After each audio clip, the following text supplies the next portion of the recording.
No môžeme si povedať už teraz, že sme sa konečne dostali do tých skupín, kedy už máme, môžeme povedať, top favorita na zlato. Áno, Španieli sú u mňa top kandidát na zlato a zaradil by som ich medzi top trojku mojich favoritov na titul. Čiže dávam im v podstate jednu z najväčších šancí, aby to oni mohli zvládnuť. Keď si pozrieme na to mužstvo, proste tá záloha, ako hovoria naši bratia Češi, je nechutná.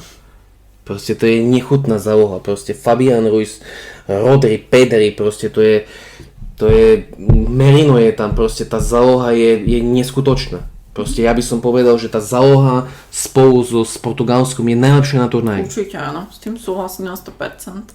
Avšak... Je tam Zubimendi, je tam Gavi na lavičke, je tam Dani Olmo, proste tá záloha je za mňa možno aj najlepšia na turnaji.